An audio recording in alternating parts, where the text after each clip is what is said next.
signing his second order. Audio tapes. Judge Ingracia never heard the audio tapes. Judge Ingracia totally disqualified himself to rule on this case that has lasted since April the 12th, 1993, 2 years and 2 months.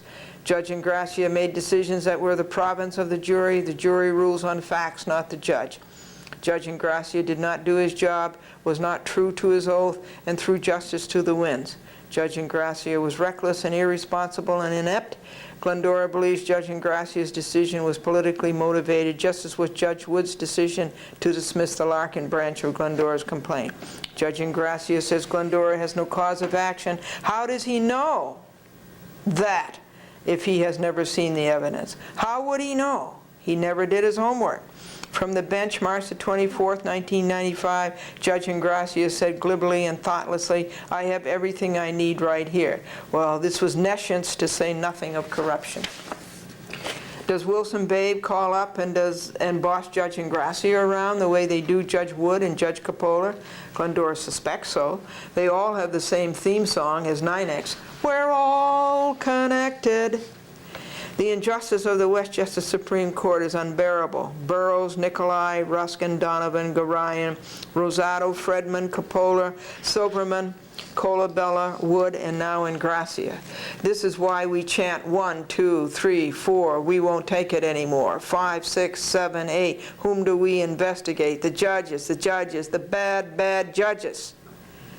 This is why we wear placards stating judicial corruption, political connections, and dereliction of duty and oath. You have demolished the public's chorus. Down with Ingracia, we shall enchant. And we have a police permit to do this for 2 weeks. Judge Ingracia's and all of the judges listed in paragraph 21 super are deaf, dumb, and blind to justice and to duty. And the Appellate Division 2nd Department is just as deaf, dumb, and blind. As New York telephone theme song applies here, we're all connected.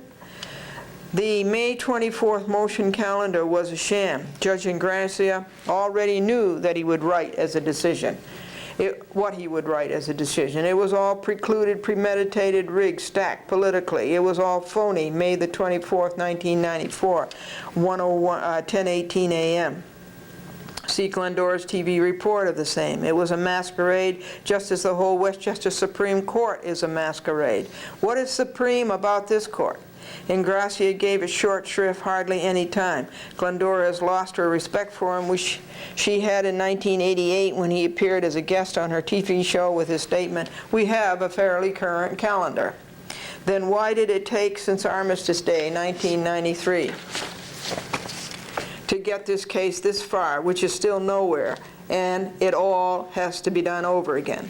Glendora would like to do discovery on Judge Ingracia, interrogatories, oral deposition, production of documents and things, inspection of the premises, and demand to admit. What was Judge Ingracia's real reason for ruling as he did? What was Judge Ingracia's real reason for adulterating the process? After all the detailed and graphic violations sent to you by Glendora of your judges Burroughs to Wood, you turn out as badly as they did. We're all connected. Glendora believed naively that at least you would be honest and honorable and do your job. You, the Chief Administrative Judge. JSC stands for Justice So-Called. Honorable stands for dishonorable. It is Gilbert and Sullivan. Fire Ingracia. He ruled on what is best for Ingracia, all judges do, and what is worst for justice, if justice ever enters into it. Bendich plagiarizes and does no thinking, no research, no case law, just babbles like a boy. Franklin and Glendora spent 70 hours refuting his baby talk. And how does Judge Ingracia rule? Bendich is a copycat and cannot do a thing on his own. Glendora is right, Judge Ingracia is wrong. It is good and evil, stay tuned. Make a record and keep it. On the eve of the motion calendar and on the eve of preparing for trial, Glendora presents proof to Judge Ingracia that the Walsh and Al Pucci are laughing at the courts and continue breaking these 4 laws, and Judge Ingracia ignores it. What is such a judge on the bench for? Judge Ingracia told Bendich to answer Glendora's affidavit on the eve of the motion calendar by tomorrow. Bendich said he was not going to answer. Bendich was that sure the political connection would take care of everything for him. He knows his papers do not have to be doing any good. The political connection will take care of everything. The adulteration of the courts will always work for the devil. All that work, labor, time, and stress on Franklin and Glendora to get this case ready for a trial, and it was all a sham. Judge Ingracia said twice at the motion calendar, if he granted the motion to dismiss Glendora's case, and he knew fully well he was going to, you can appeal. Glendora took exception to that. Both times Judge Ingracia said it. An appeal is not the answer to anything, Glendora said. We all know that. The second department is rubber stamped. Occasionally the political connections of the second department are served by a reversal, but only when it is best for them.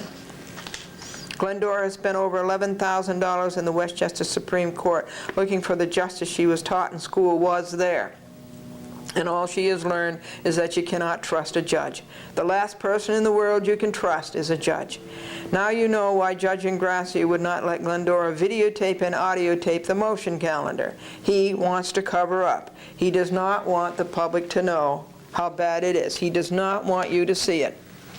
He wants to do all these things off camera and off microphone, all these horrible things, and keep them away from you. And these are the public's courts, not his. People have a right to know what is going on in their courts so they can rally and get rid of these bad judges. But Glendora has two witnesses who saw what happened. And here are the rules governing judicial conduct.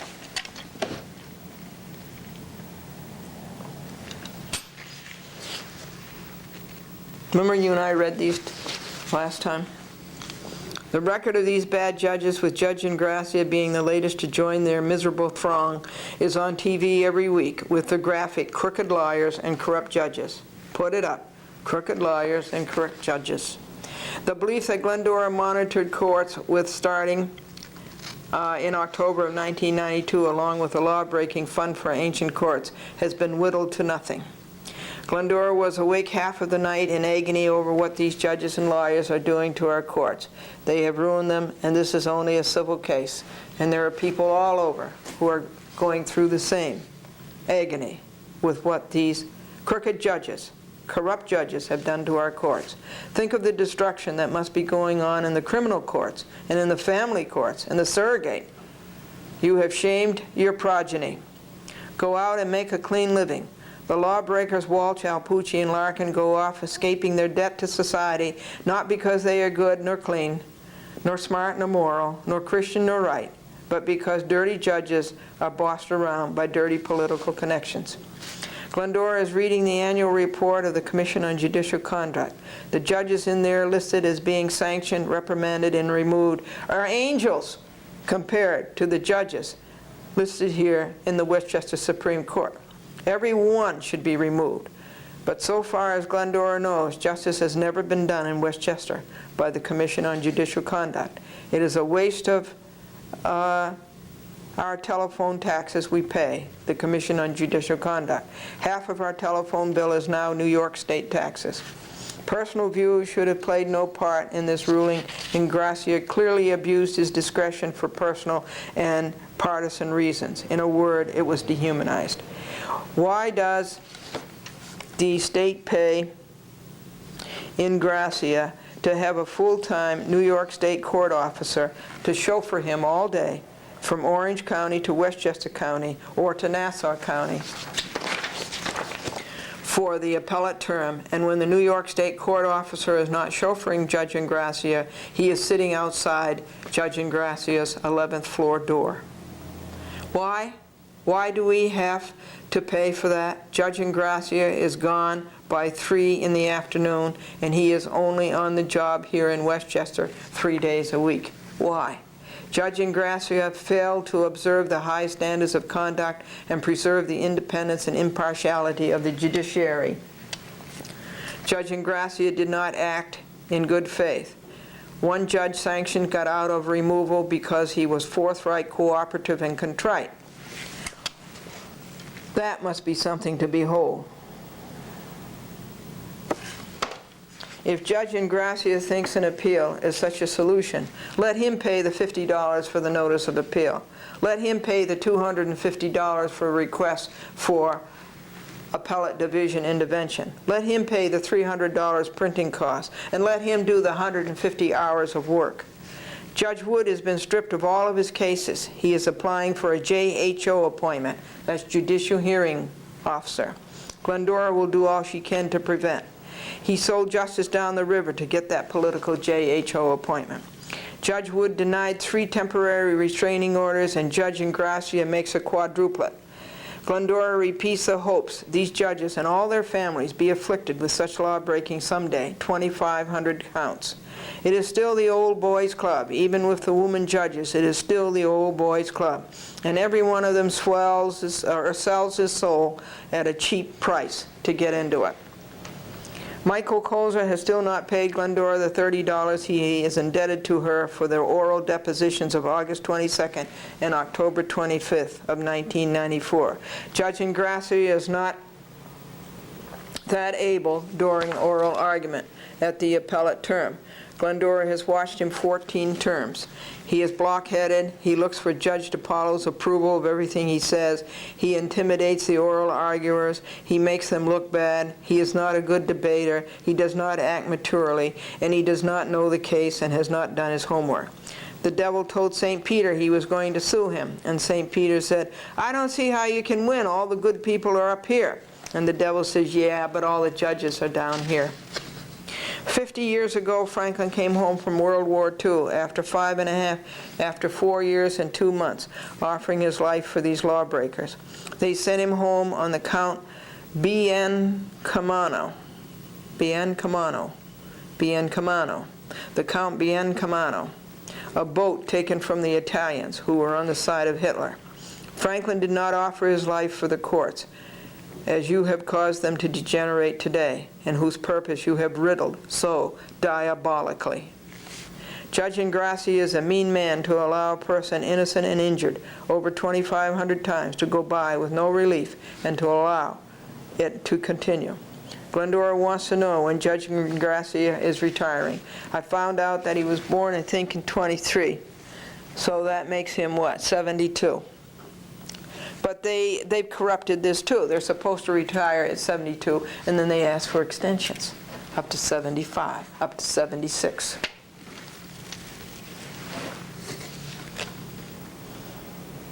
Glendora wants to know if Judge Ingracia is seeking a JHO and will continue sucking the money out of taxpayers and throwing these taxpayers' justice to the winds. At least Judge Ingracia did the decision fast, but that was because he knew long ago how he would rule. At least Judge Ingracia did not impose costs. Thank you for that. Wherefore, pages 1 to 9, super, do show why Judge Ingracia's decision order of May 31st, 1995 must be vacated, and why Glendora's case must be left alone to proceed to trial, and why these heinous lawbreakers must be brought to justice and must pay for the evil they have done against society, together with any further relief this court deems just and proper, and together with costs of $2,000. Dated White Plains, New York, June 3rd, 1995. Yours in truth, Glendora, Box 416, White Plains, New York, 914-949-9495. And to all persons listed on page 11, Glendora's TV audience, and to Presiding Justice Andrew DiPaolo. And it's notarized by Zenny, who charges $1. I don't know if I showed you this or not, but this is the police permit to rally against these bad judges of the Westchester County Supreme Court at 111 Grove Street, White Plains, on June the 19th, 1995, from 9 a.m. to 11 a.m. Now, this permit doesn't cost. Here's the people that this is going to. Trafficante, Wood, Gary Casella, who's a do-nothing, Judith Kay, the chief judge, the Babe Gang, the Commission on Judicial Conduct, which is a masquerade, Bendish, Malonis, Farnham, the CEO of General Accident. And this is his very bad decision. Ridiculous. And Franklin's affidavit of service. and that was, as you know, served on June 3rd, Saturday. The wall log reduced that got out on time. Teaching the third graders, no, she's teaching the first graders the alphabet, and she says, what comes after T?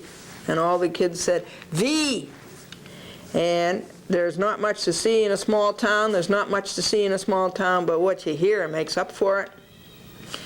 And TV is a device that lets folks who haven't a thing to do watch people who can't do a thing.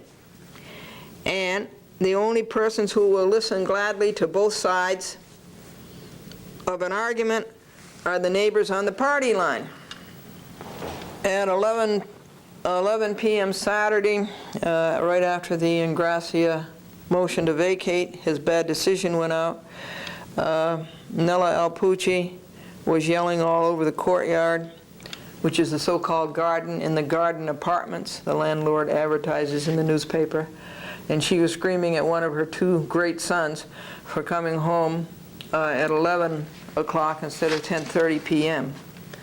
And every 4 words was F blank blank K, and stay home, she told him, I can't trust you, she told him, and no other voices were heard, and it woke us out of a sound sleep. The washing machines and the dryer worked perfectly, and we got lint on the floor from a rug, and so we picked it all up and left the place tidy and neat, and that's what everybody else should do. And Franklin got the dirt off of the set tubs that somebody left, and then Franklin polished up the white enamel Maytags. He loves to polish things up. Franklin is 76 years old on June the 3rd, 1995, Saturday, and I'm so sorry that I couldn't go to the 45th reunion of my college, American International College in Springfield, Massachusetts. I had to do all these papers, legal papers, against all of these lawbreakers and against the lying lawyers and against the crooked judges. So that ruined it. We watered 8 shrubs. A couple of them are turning brown, maybe more, and this place needs a superintendent to do that. But we can't just stand there and let the poor things die, and then the new shrubs, we have to keep them from dying.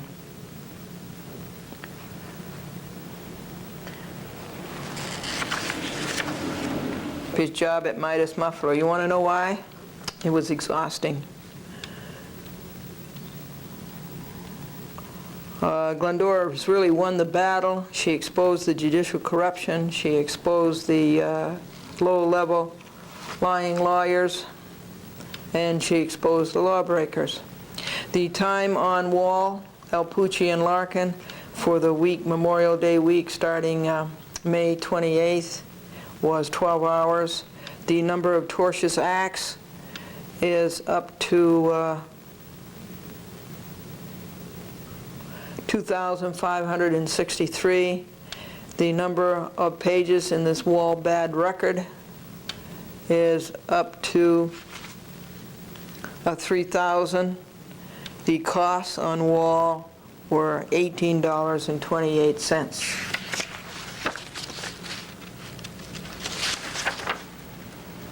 Michael Kozer still owes Glendora $30, 22nd demand to pay. He's a deadbeat.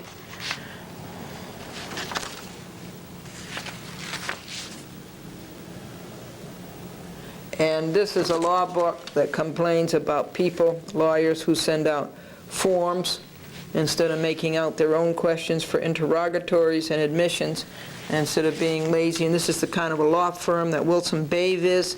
Those are the kind of forms they sent me to fill out. They didn't apply to me at all. They were too lazy and too cheap and too shoddy to write up their own forms.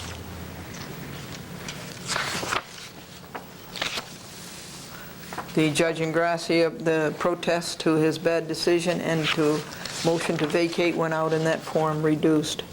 And here, this is to Judge Trafficante. Do you know who he is? He's the Chief Administrative Judge for the state of New York for courts outside of New York City. And Judge Malonis is the Chief Administrative Judge for the courts inside New York City. Judge Joseph J. Trafficante, Agency Building 4, Albany, New York. Dear Judge Trafficante, Glendora sent you the bad record of Judge Harold L. Wood, Westchester County Supreme Court, in 6 installments. Please look in your Glendora file. Judge Wood is applying for appointment as a JHO, Judicial Hearing Officer. He should not be a JHO for all of the 100 reasons Glendora has given you in her correspondence to you. 2 days ago, Glendora sent you the equally bad record on Judge Angelo Ingracia, Administrative Judge, 9th and 10th Judicial District, listing more than 60 reasons Judge Ingracia should not be given a JHO appointment, Judicial Hearing Officer. Old judges never die, they just become JHOs. Both of these hollow black roads, Judges Wood and Ingracia, have grossly abused their power as a judge and damaged public confidence in the integrity of the courts. A judge must conduct his judicial duties beyond reproach, political connections, subject the judiciary as a whole to disrespect, and impair the usefulness of a judge to carry out his constitutionally mandated function. The effectiveness of Judges Wood and Ingracia is undermined. Neither should be a JHO. Judge Wood should be sent back to Somers. Judge Ingracia should be sent back to Orange County, Goshen. They have ruined enough lives with their greed for political appointments. Yours in truth, Glendora. A chat with Glendora, Box 416, White Plains, New York, 10602. Persons listed on page 2. This goes to, those are the same people I've told you before. Casella, Wood, Kay, Trafficante, Ingracia, Stern, Melonis, DePaulo, Bave, Bendish, and Farnham. This is the log for this week. It took 4 hours to print the wall log and to get it folded, stuffed, and sealed and posted. And it took $2, $9, $13, $16 to get it and the protest to Judge Trafficante posted.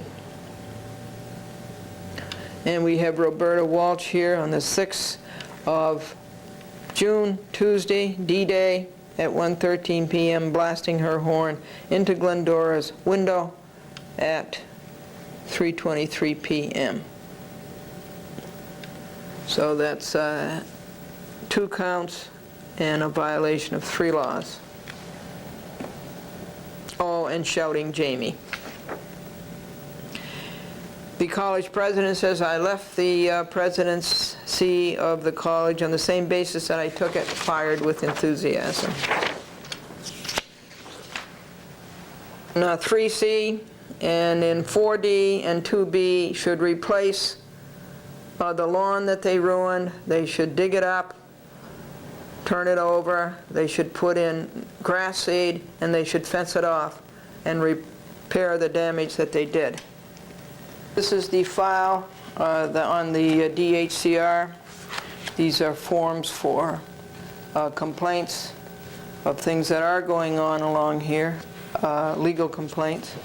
And you knew that we filed a complaint to the DHCR for reduction in services and therefore reduction in rent regarding the furnace that has broken down 17 times. Furnace has been running very well the past 3 weeks. Jokes, Marilyn says, you see this jewelry? And Dottie says, yeah. Marilyn says, it once belonged to a millionaire. Dottie says, really? Who? F.W. Woolworth. During the Lyndon Johnson administration, Mrs. Lyndon Johnson took some of her friends to a restaurant to have lunch, and they went to a Howard Johnson. And after the luncheon was over, Mrs. Johnson's press secretary said to the waitress, "My, you did a good job. I know that you were nervous. It isn't every day that you get to serve Mrs. Lyndon Johnson." And the waitress says, "Oh, is that it? I thought it was Mrs. Howard Johnson."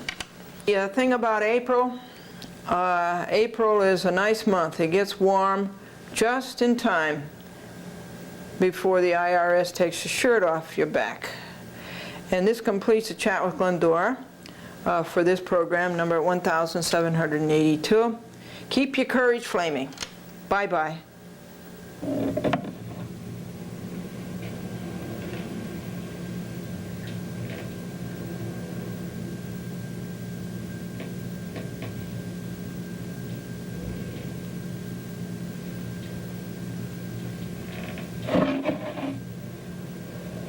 To a chat with Glendora, and how have you been doing all week? I hope you've been doing well.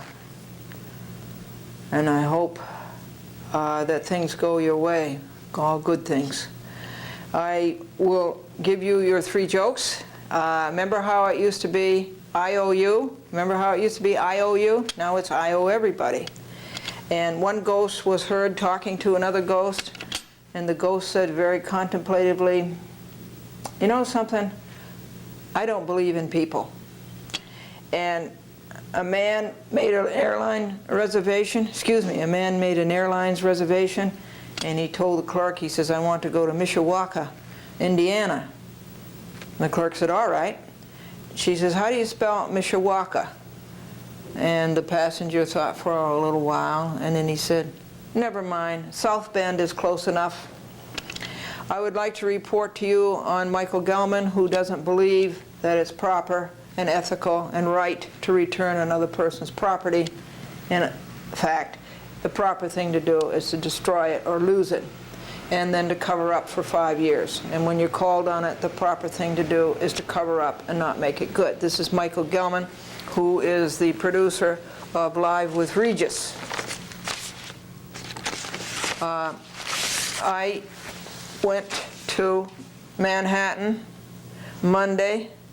I spent from 8 a.m. To 2:30 p.m. On this Michael Gelman law-breaking to watch the appellate term in Manhattan at the New York County Courthouse, which is a beautiful old building and in its day. And it needs badly, it's in need of repair, and badly it's in need of good court officers. So I went down there to watch the appellate term, and I talked to a couple of the clerks. The appellate term was 3 judges, and one of the women judges has become a dean at a law school. And so they hastily put in another judge.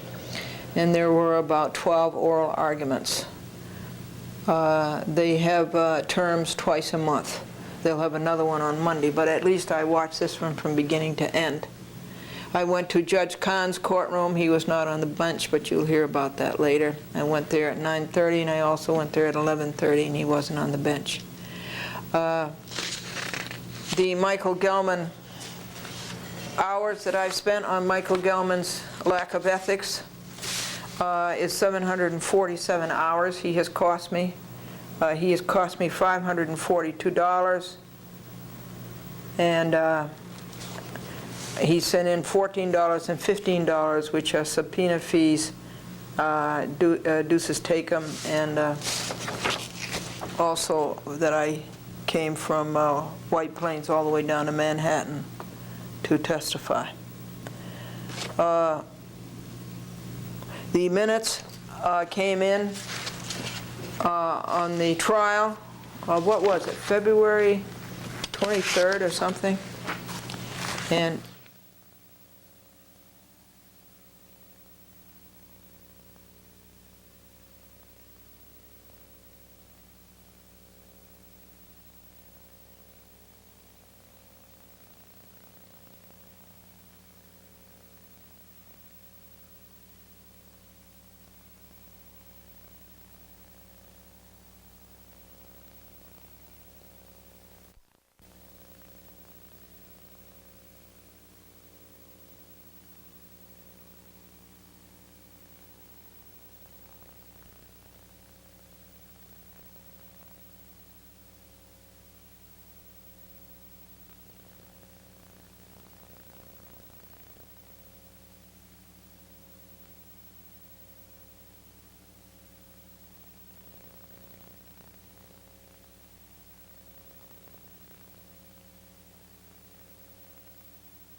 with dean at a law school. And so they hastily put in another judge. And there were about 12 oral arguments. They have terms twice a month. They'll have another one on Monday, but at least I watched this one from beginning to end. I went to Judge Kahn's courtroom. He was not on the bench, but you'll hear about that later. I went there at 9:30, and I also went there at 11:30, and he wasn't on the bench. The Michael Gelman hours that I've spent on Michael Gelman's lack of ethics is 747 hours he has cost me. He has cost me $542, and he sent in $14 and $15, which are subpoena fees, duces tecum, and also that I came from White Plains all the way down to Manhattan to testify. The minutes came in on the trial, what was it, February 23rd or something? And these minutes, this cost $400. Do you think that's fair? $400. And what I have here is a carbon copy. I did not get a copy for that I have to send to Michael Gelman, because the next step is to read these minutes and to make any notes on them. And so I will have to have a copy made, and that will be more money and more time and more labor. These minutes were put together by Lila Kaplan. Enclosed herewith is your transcript of the within minutes. Now, if there is any objection to your testimony or anything that you feel that you are not in accord with, don't worry, because the minutes get settled with the court and your adversary. So at this point, you will hear from the appeals clerk as to how to proceed further, and their telephone number is 374-4646. I do hope that you have great success with your appeal. Thank you, Lila. I have filed said original with the appeals clerk. And she knocked the L out of Buell. But that's okay. The case is, that's okay. Okay, $400 I paid Lila Kaplan for these minutes. It's the Civil Court of the City of New York, Court of New York, Glendora Buell, claimant against Michael Gelman, care of WABC-TV defendant. The small claims number is 834794, Small Claims Court, 111 Center Street, New York, New York, 10013. February the 23rd, 1995 was the date of the trial. Before the Honorable Sarah Lee Evans, judge. Appearances, claimant appearing in person. Messrs. Bunin and DiGiulio, attorneys for defendant, 99 Wall Street, New York, New York, by Christopher P. DiGiulio, Esquire of Counsel, Lila Kaplan, official court stenographer.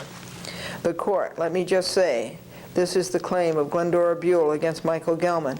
Mrs. Buell is seeking to recover money that she believes because she sent a tape of her work to Mr. Gelman and has not received it back. In return, the amount of money she is seeking is $190. I am going to explain to you now, Mrs. Buell, how the small claims trials work, and this is how we are going to proceed. You get a turn to state your case first, and now that we are on the record, you will tell us succinctly as possible the nature of your claim, what it is about, and why you think you are owed the money, and you may present any evidence on your behalf and any witnesses that you wish to. However, after your direct testimony about what you think the claim is, Mr. DiGiulio will have a chance to cross-examine you. Then you may present any witnesses you wish, and after your case, Mr. Gelman will have an opportunity to present his case. Through Mr. DiGiulio, he will speak. Okay, I'm going to read you 10 pages of this, and then we'll save some more of it for later. He will be examined, and then you get a chance to cross-examine him. Each have an opportunity to present your case and cross-examine the other. At the conclusion, if you have any final statements, you are welcome to make them. We will proceeding according to the law. Unfortunately, the law is not always concerned with whether Mr. Gelman is a nice person or not, but my decision will be based entirely on what the law permits you to do. I have not heard the case yet, but, Mrs. Buell, I'm sorry, Your Honor, I did not hear with that statement. It will be entirely decided by the law. You said what? The court, in his favor or in your favor. I have not heard the case yet. Mrs. Buell, I get it. Whatever it is, it will be based not on whether he is a nice and decent person, but whether or not he violated the law in some way in regard to you, okay? Glendora, yes. Judge, okay, ma'am. Glendora, thank you. Judge, it is your turn. Judge Evans, Glendora, I don't have to repeat what I told you. Evans, it was not on the record. Very succinctly and briefly. Glendora, on or about Christmas 1989. Judge, before you start, I will swear you. Glendora, called as a witness in her own behalf as the claimant herein, having first been duly sworn by the court, testified as follows. State your name and address for the record. Glendora, my name is Glendora. My address is Box 416, White Plains, New York, 10602. And for the record, sir, please note your appearance. My name is Christopher Giulio. My firm is Bunin and DiGiulio, 99 Wall Street, New York, 10005, and I am here representing the defendant, Michael Gelman. Judge, okay, now you may proceed. Glendora, on about Christmas 1989, I reached Michael Gelman by telephone at his office in Manhattan, 7 Lincoln Plaza, and I was calling from White Plains, New York, and I told Mr. Gelman that I tell jokes, and that I had told these jokes on CNBC TV and on the David Letterman show, and that I was interested in cheering up people, and I wanted to know if my jokes would be of value to cheer up the audience for Live with Regis, of which Mr. Gelman was producer, and I said that I had these on tape, and if I send these to him, would he look at the jokes and decide whether they were helpful to his audience? And he said, you send the tapes and I will look at it. I need, this is very thin paper, and I need a plain piece of white paper, which is too far away, so I can read it better to you and faster, but I can't find it. That is the last time I've ever spoken to Mr. Gelman. I was never able to get him to the phone for 5 years after that, through Calvin.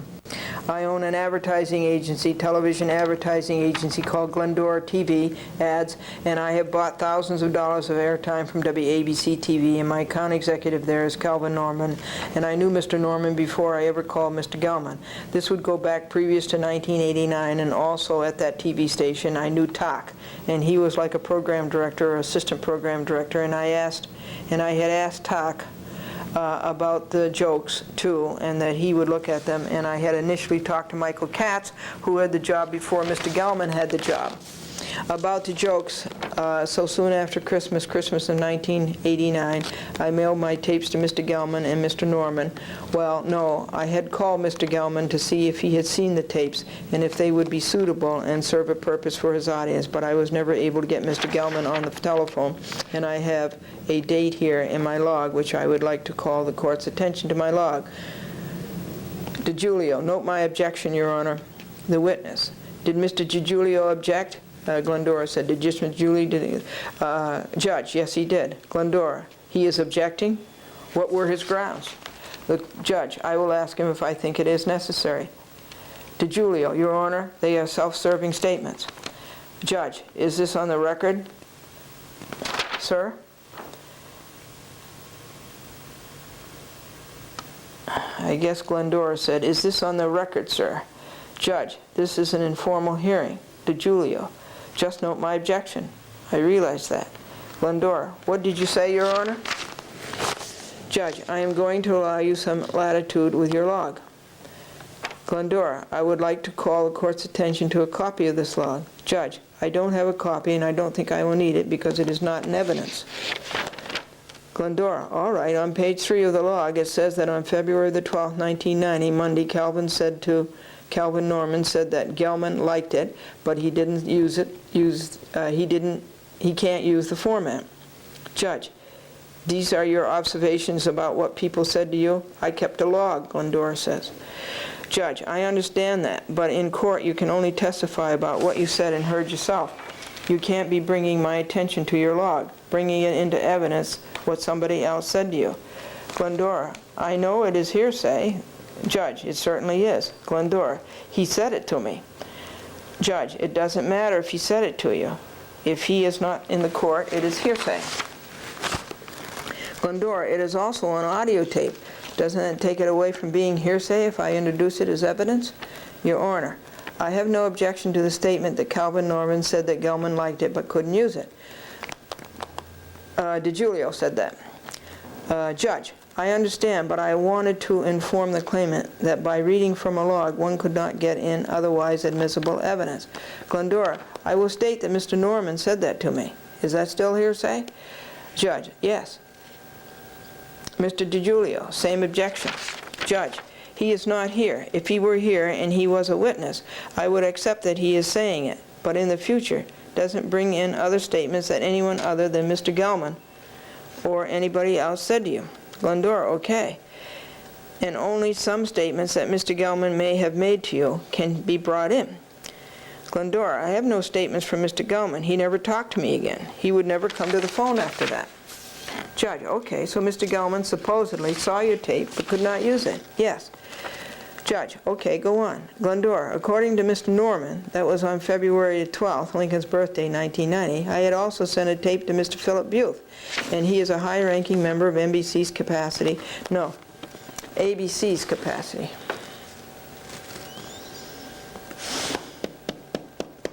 You're not supposed to write on these. Okay, I'll make a note over here, page 9. That is not NBC, it's ABC's. And a close friend of Thomas Murphy, who is the...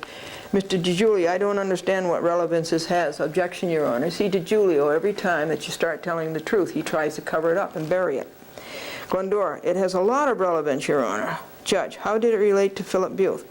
He saw it, he looked at it, but he could not use for Good Morning America, but he returned it.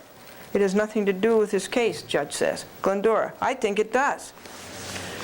Judge, that someone may have returned your tape has no bearing on this. Glendora, I think it does, Your Honor, because Mr. Gelman said he had no cause to return my tape. He wasn't obligated to return it, and I want you to know that other people return it. That's what he said. He wasn't obligated to return it. DiGiulio, can we have a time on that, Your Honor, when my client supposedly made this statement? Glendora, yes, in his affidavit that Mr. DiGiulio had him sign. Judge, okay, you will have an opportunity, Mr. DiGiulio, to cross-examine. DiGiulio, thank you, Your Honor. Glendora, I mean the court. Judge, continue. Glendora, you understand that Mr. Katz paid me $120 because he lost the tape, and he chose, when UPS did not reimburse me, he chose personally to reimburse me. Judge, proceed. Glendora, okay, so the next thing for the court to know on the record is that on or about March of 1990, the plaintiff concluded, Judge, you? Glendora, yes, Glendora concluded that Mr. Gelman had lost her tape, and she kept asking for him to return the tape, and then after that went on for a few months, it was hopeless. He had the tape, and the claimant made demands, oral demands, by telephone for $120.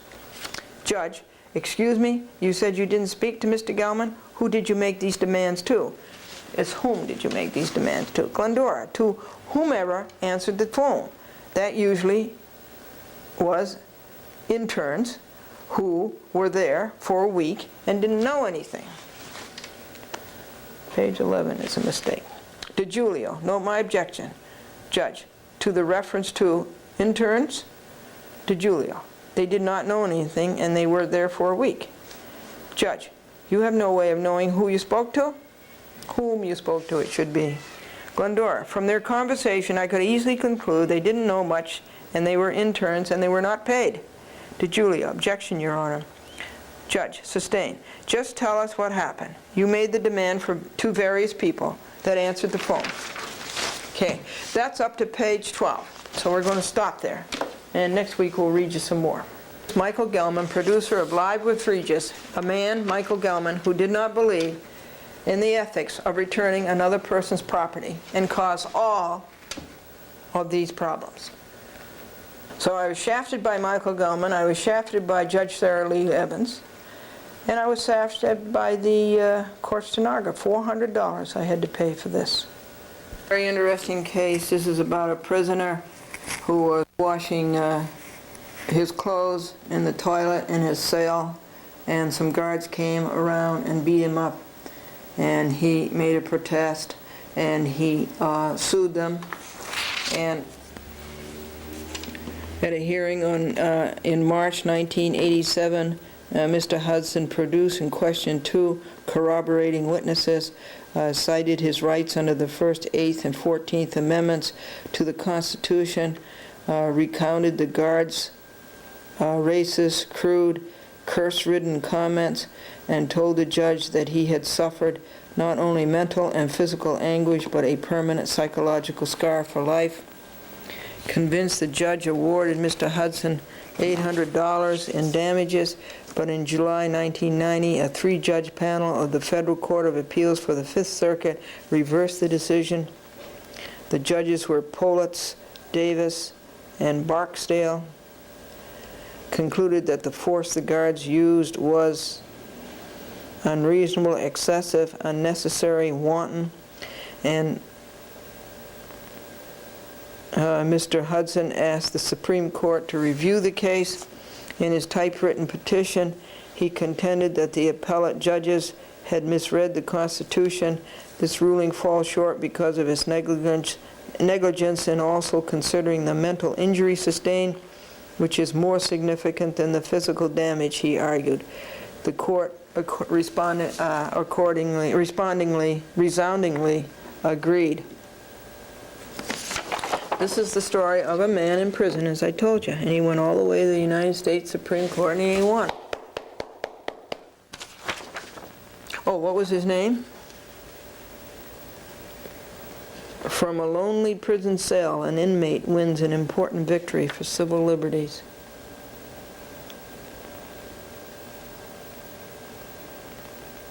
Keith J. Hudson, Louisiana State Penitentiary. Justice Sandra Day O'Connor wrote for the High Court, "Cruel and unusual." Isn't that great? Good for him.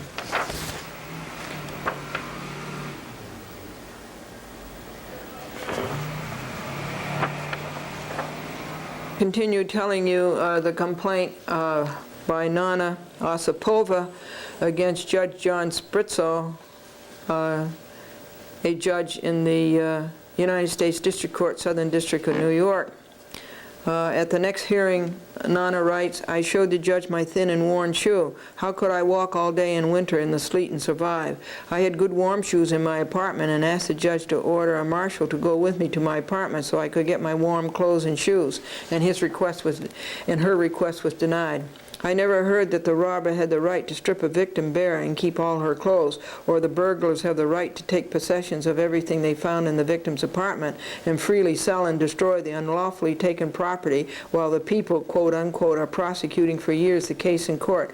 I believe that neither criminals nor people keep the property of a victim unless peoples preserve it as evidence. So this is deprivation of property without due process of law," Nana writes, "prohibited by the Fifth Amendment. It is also cruel and unusual decision by a judge forbidden by the Eighth Amendment. A sentence is illegal if it violates a defendant's right not to be subjected to cruel and unusual punishment. What about the order that subjected me, an old woman, to sit in winter on the bare pavement in the street for long hours in order to type my court papers with my frostbitten fingers? The judge knew that there was no place for me to type, that I did not have a typewriter. I had to buy one instead of buying necessary food, that I did not have warm clothes, and still he specifically orders that my papers should be typed. Was my handwriting illegible? No. Shelters are well known to be hotbeds of tuberculosis and other diseases. Other people are known to have low immunity. Unwarranted exposure to severe cold was a calculated health risk and depraved indifference to human life. On the law day this year, I was sitting in Foley Square with a poster, I guess it is, from the Center for Judicial Accountability. Somebody talked to me. A lawyer said, "Judge Spritzo is mean, but he's not corrupt." Mean? Think. What a monster can be a mean judge whose power over litigants is virtually unlimited. And this is page 12. And she calls it the Holy First Amendment. In their desperate effort, writes Krona Lubarsky in his article in the magazine Novovremya, published in Moscow, to destroy the human rights movement, KGB used the most dirty means. Members of the Initiative Group for the Defense of the Human Rights in the USSR were promised that their friends who were in prison would be treated better and their prison time would be shorter if the members of the group and the prisoners would be silent in the future. It was a difficult choice. The conditions were exact and brutal, but in spite of pity and love for their friends, they could not give up their consciousness. It would be suicide, and to silence others' consciousness would be equal to murder.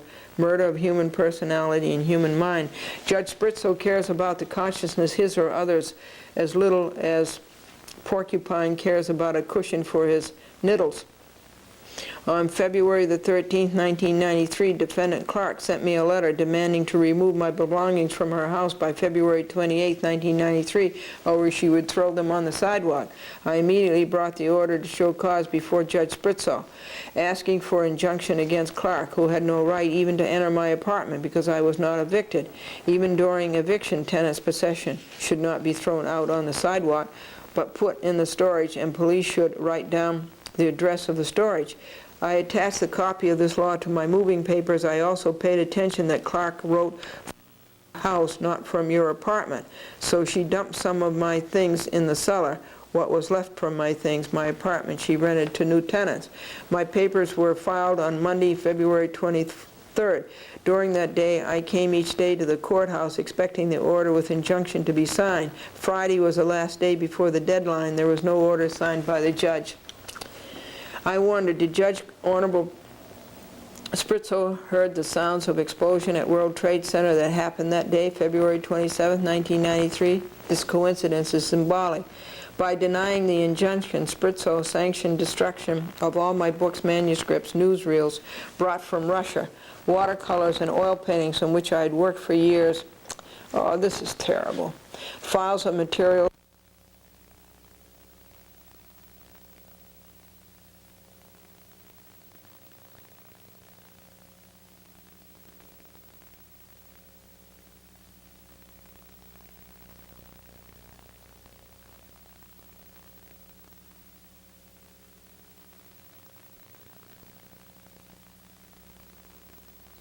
She's claiming that they deliberately destroyed them.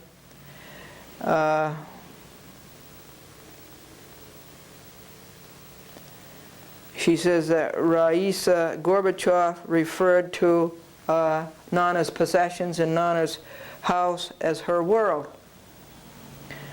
And Judge Spritzo sanctioned destruction of her world because he found no irreparable injury. He denied her the injunction because money damages are available. I don't know what that means. I'm reading page 12 of Nana's complaint, continued from the last program. Could destruction of the governmental buildings in Oklahoma City be equated with money? Just so many millions? What about the 160 lost lives? Spritzo destroyed Nana's life. He destroyed her as an artist and as a writer. And now I'm going on to page 13.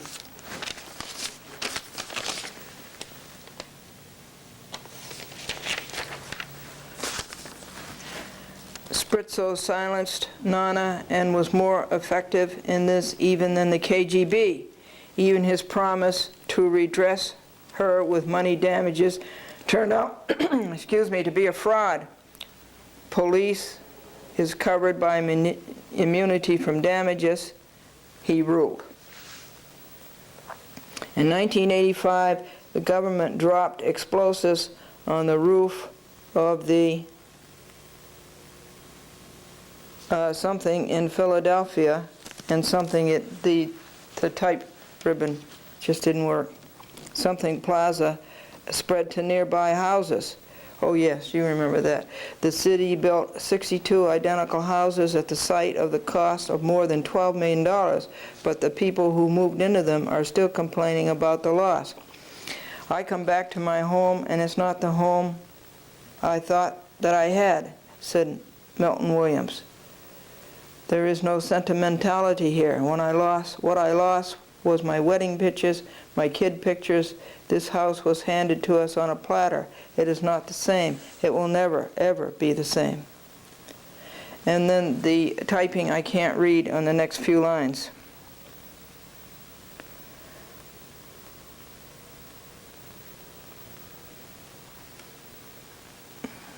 Juliet Clark, the landlord, wrote her a letter and says, I will throw your things onto the sidewalk, Nana Osipov, and you will not hold me responsible for what happened to them. When the first group of policemen from the Dirty 30 was being arrested, Elmer Martinez, the defendant herein, announced that they, and their writing is just wiped out. Anyway, blank blank, according to him very carefully. Recently, with new arrest, Martinez sneered, you can arrest, but can you convict? And he knows better. Police Commissioner Bratton expressed dismay at the indictment in May this year of 16 policemen in a Bronx precinct. Quite obviously, these officers of the 4-8 decided they were going to gamble. They have very good chance to get away. They have Martinez as proved example. And this is page 14.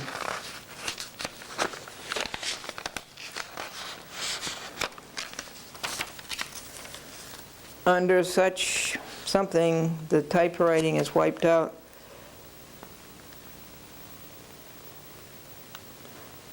Something, Americans came to take the oath of citizenship before Judge Spritzo, but not before they were reprimanded by the federal judge who threatened to throw them in jail because he disapproved of their behavior in the courthouse. They met him with applause. We were so happy and excited because it was the oath of citizenship, said a native of Morocco. And then it turned out like a nightmare.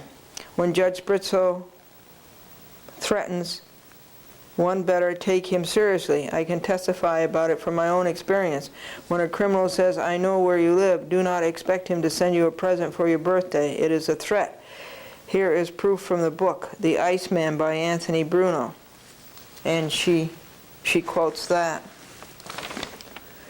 And this is her page 15. In November 1994, an order by Honorable Spritzo was sent to me to my home address. Before this, I received all letters from defendants and from the court at my post office box. Suddenly, Assistant Corporation Counsel Davis Townsend called me to verify my home address. He did not need it. His defendants had been dismissed. Obviously, it was he who then provided Defendant Clark and the court with my home address. When I called him and asked if it was the threat, he only laughed happily. Oh, that's terrible. Juliet Clark owns 2 buildings in the long block from 145 to 142 Street in Edgecombe Avenue. The place is drug supermarket. Out-of-towners come in their cars to buy drugs wholesale. Clark has 2 sheds in the yard adjacent to her buildings, access into which is through the cellar in her house 220. She has no windows or something, but they guarded by a half a dozen dogs loose in the yard. At night, strong light is flashing from the roof of a shed, and shots were fired from Clark's building in the direction of empty buildings surrounding the sheds.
Then on his neck something, but they guarded by a half a dozen dogs loose in the yard. At night, strong light is flashing from the roof of a shed, and shots were fired from Clark's building in the direction of empty buildings surrounding the sheds. "Pay the rent, it is nothing to shoot you," was a common threat from the sweet lips of Juliet Clark. She never registered her apartments with the housing department, and there is no paper trail of people who rented apartments in her houses and what happened to them. Twice there were attempts to get into my apartment at night that had left marks on the wood of the door around the lock. It was an inside job. The entrance door into the building had a good lock. Police refused to investigate because I was not killed yet. Soon after I got the letter from Clark at my present address, my neighbors on the floor knocked on my door. "Have you heard? A man was trying to insert his key into your lock, but we happened to be passed by and he disappeared." I had been typing and did not hear anything, of course. Last month I was thrown to the floor of our supermarket, knocked down by something, a large pushcart, while looking at the displayed boxes of candies. The man behind the pushcart had been running. I was conveniently in his way. Has anybody seen a supermarket employee running with heavy loads in the supermarket and knocking down people? 1/3 of deaths from injuries at home is caused by falls. There are many ways to something. This month I was going downstairs on my way to buy food when on the 3rd floor I met a man with a big dog. He told me to take the elevator, not to use the stairs, but I had been pushed once into the elevator in the Harlem building by a man with a long knife. Now it was a big dog. Really, my life in the United States is never dull. Journalists in many lands risk their lives to report the news, but many Americans are unaware of the special risks taken in their own country by reporters who write for immigrant and expatriate communities. Something about murdered in the United States. The Committee to Protect Journalists cites 10 cases since 1981, I believe. This is what it says. It's really hard to read this. The committee suggests that the failure of these assassinations and terror tactics to draw more attention in an indictment of mainstream media as much as law enforcement. Isn't it true? I wrote to all mainstream media when I was not allowed to sell my literature in New York. The only First Side Express found it important to draw attention to my problem. The East Side Express, Village Voice, thought it was not newsworthy. I have written to all newspapers again about this case, about violation by the judge of all laws and provisions of the Bill of Rights, and it was not blessed by a single response. Mayor Giuliani, Police Commissioner Bratton, Civilian Complaint Review Board, Internal Affairs of New York Police Department, Attorney General, District Attorney, United States Attorney, Civil Liberty Union, Committee for Judiciary in the U.S. Congress, Chief Judge of the Federal Court, Southern District of New York. It is like I am in a dead city. I asked many lawyers to take my case. Among them were some who have reputation of being liberal. I went to the Center for Constitutional Rights and gave them a copy of my complaint. No response from anybody. Dated New York, New York, May 18, 1995, Nana Osipova, Box 577, Church Street Station, New York, New York, 10008. I'd like to show you again the pictures of her cute little kitties that she draws. She's a very good artist. And she's a good writer. And how can she write like that? English is not her native language. And these are the conditions that she described. And here is a picture of her.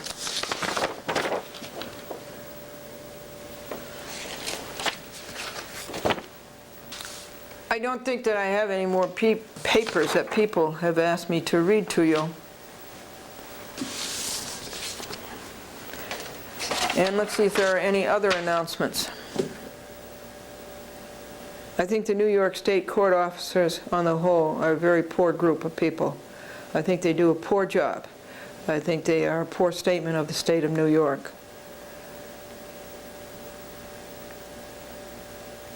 You knew that we got a permit to protest. We're going to protest the bad judges in the Westchester County Courthouse Tower, the Westchester County Supreme Court. And who are those bad judges? They would be Burroughs and Nicolai and Ruskin and Donovan and Gurion, and Rosado. And the list is so long.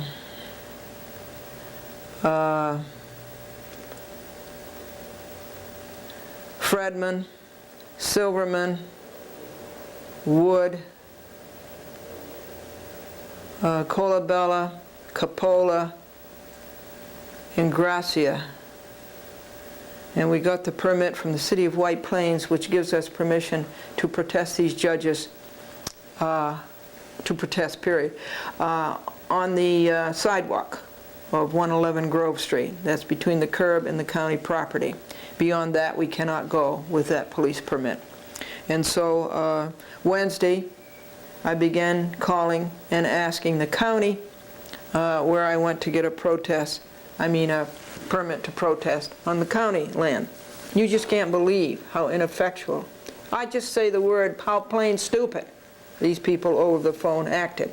I made an audio tape recording for you. It goes on for 25 minutes. I don't think that I'll play it for you at this time. But I started with 285-2000, and I was connected to one wrong number after another, 7 wrong numbers. Finally, I got up to the Sheriff's Department, the County Police Department, up in Hawthorne, and guess what they told me up there? Call 285-2000. This is the number I called 8 minutes ago. It went 360 degrees several times, way up to 720 degrees.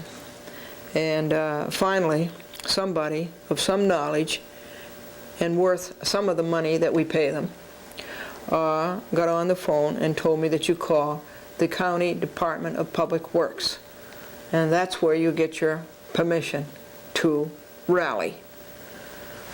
And so Franklin's going over there today in the Michaelian building on the 5th floor and get a permit to exercise our First Amendment rights. Let's see.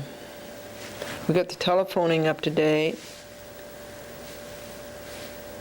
And the City of White Plains, Rick on the corner of Quaropus and Fisher and Lexington, right across from the new $33 million courthouse, put in a reported $10,000 to spruce up his place and make it look nice, and boy, it certainly does look nice, and he deserves a lot of credit. And so the City of White Plains Building Department went after him with a whole lot of fines and fees for not getting a building permit to do this, to make an improvement. And they never gave him any credit at all for making it look nice.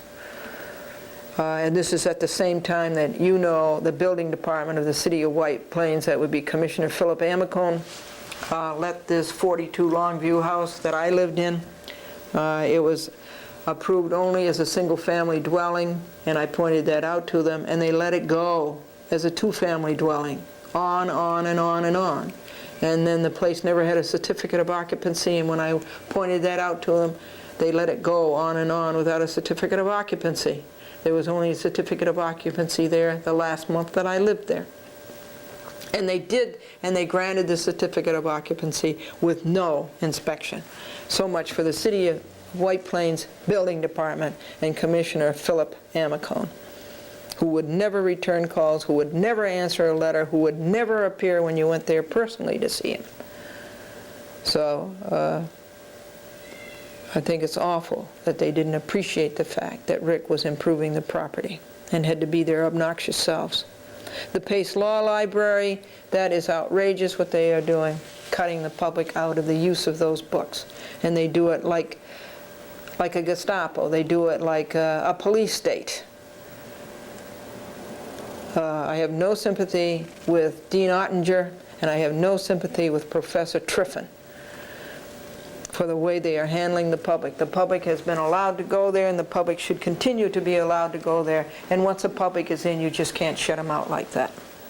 And they don't know what they're doing. They're a federal depository, but they don't know for what books or what documents they're a federal depository. And they say the list will be on the desk, and you go to the desk, and it isn't there. You make useless trips over there.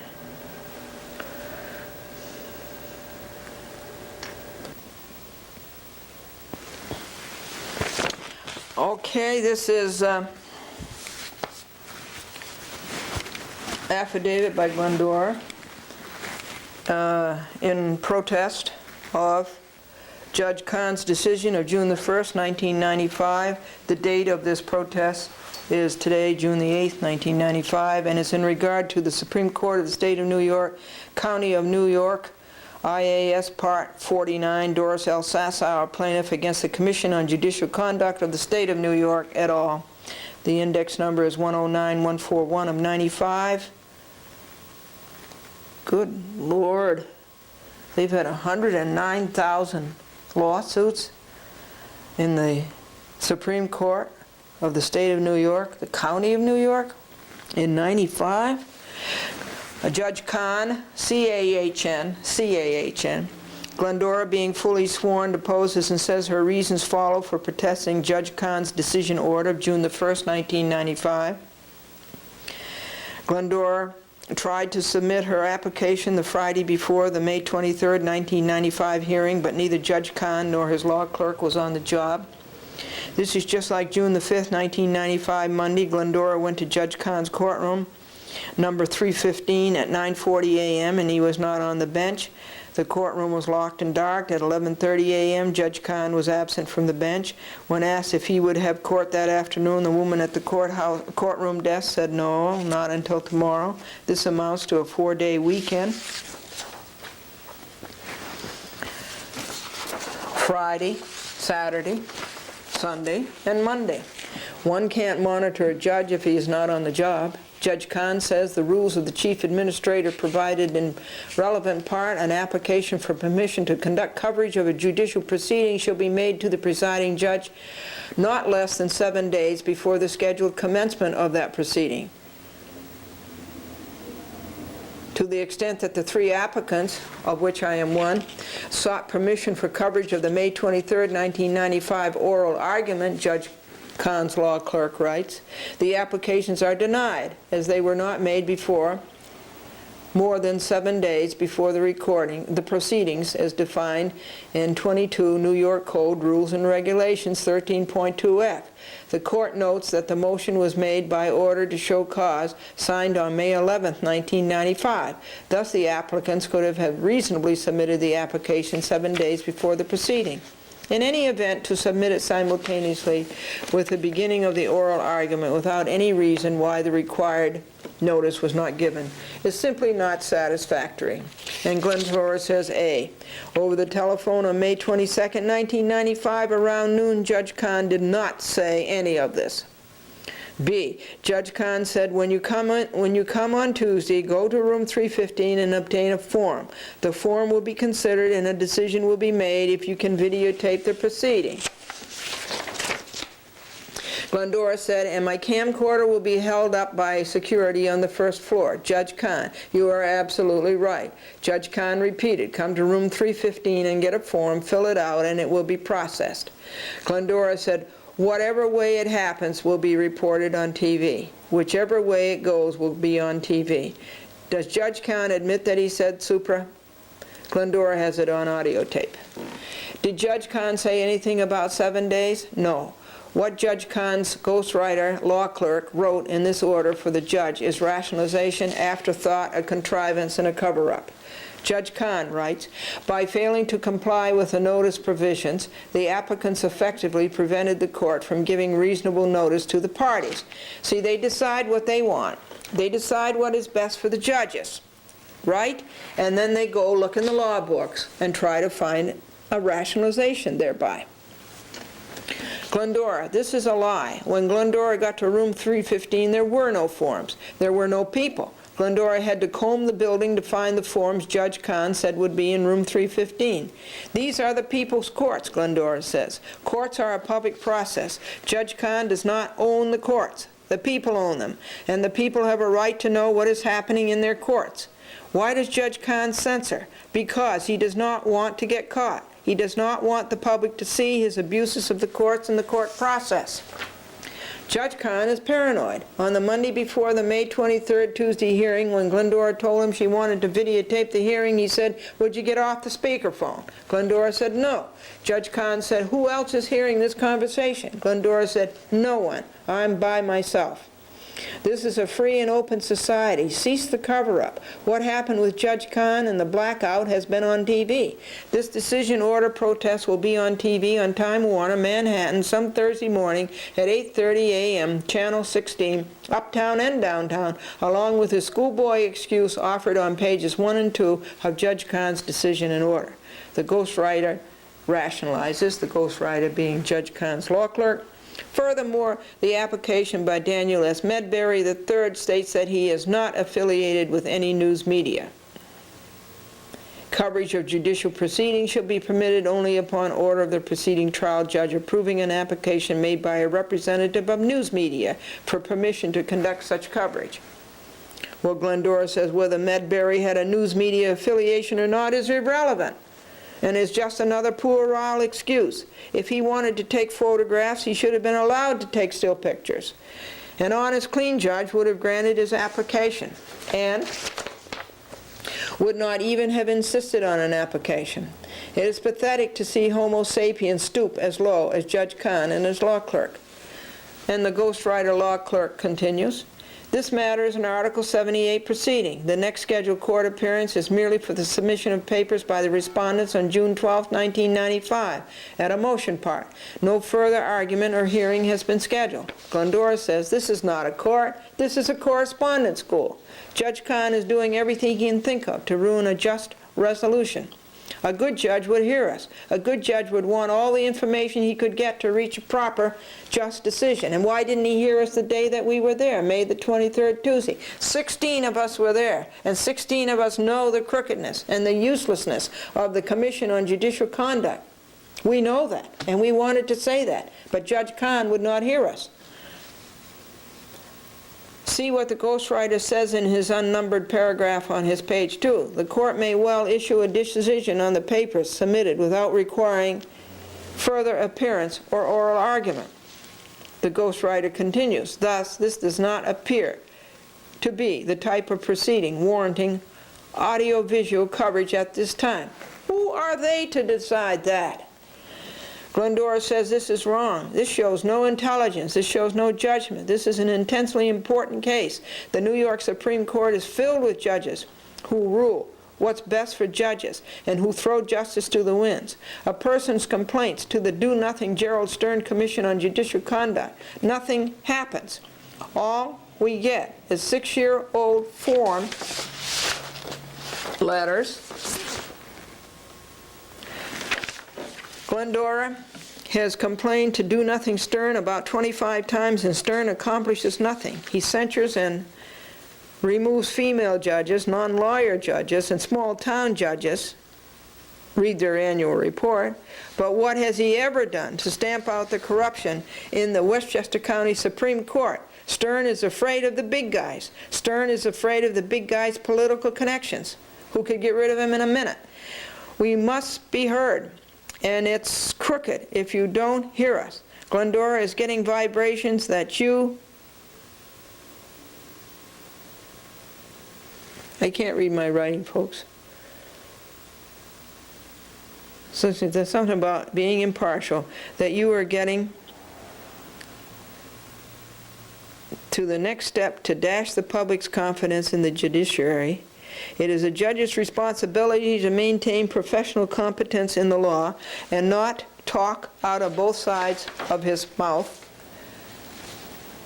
Judge Kahn, as Judge Kahn did to Glendora May the 22nd, and then through his decision on June the 1st, the decision that I'm talking to you about. A judge has to have a public trust. Glendora is already feeling the impartiality. She questions already his patently false testimony. Glendora thinks that Judge Kahn should recuse himself. This is a very important case of statewide significance. The Appellate Division, 2nd Department is a nullity. They are 1.5 years behind because there are so many bad decisions coming from the Westchester Supreme Court. Instead of getting rid of these bad judges in the Westchester Supreme Court and cut the influx of appeals, they get themselves 5 new judges. The U.S. Court of Appeals Second Circuit, next door to you, handled 4 Glendora appeals, and 1/3 the time it takes the Appellate Division Second Department to handle 1. Your ghostwriter goes on, of course, if an evidentiary hearing is held in the future or oral argument is held on the petition or on any motion, a new application could then be submitted in compliance with the rules. Glendora says, stay in the present. Do not wander off into the future. Deal with what we have now, when we have it. This is another schoolboy excuse. The rationalization runs rampant. The ghostwriter law clerk says, the court has also reviewed all the relevant facts pursuant to New York Code and Rules and Regulation, paragraph 131.4c and E, and finds that coverage should be denied. News media shall mean any news reporting or news gathering agency and any employee or agent associated with such agency. Although the court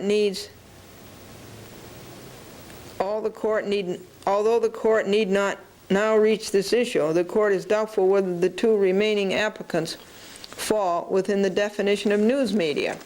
Glendora points out that they do not have to be news media. They are citizens and the courts belong to them. You are in violation of both the New York legislature and the United States Congress, mandating that a democracy needs diversified information, that it is in the public interest, that diversified information is a necessity, and what you are doing is anti-American and anti-democracy. My husband did not offer his life D-Day 1994 for courts like you. The ghostwriter stretches to distortion and says, accordingly, the applications for permission to conduct audio-video coverage of proceedings in this matter are denied. The court directs that the clerk shall forward copies of the decision and order by mail to all parties in this proceeding as well as to the applicants. Glendora says, accordingly, quote unquote, it is non sequitur. There is nothing, accordingly, that leads to this denied. Regardez the list, the last gasp, and this is the law clerk writing this. The decision and order is subject to review by the administrative judge in accordance with the provisions of 22 New York CRR. The foregoing constitutes the decision and order of the court. And Monday I handed in person to the administrative judge. His name is Ostrau, O-S-T-R-A-U. On the 6th floor of the New York County Courthouse, I handed in my protest of Judge Kahn's. The way he did this, the way he comes into the court, he doesn't consider our applications, and the very thing that we want to videotape, he is handling right then and there. Glendora says that, here's his signature. Let me show you Judge Kahn's signature.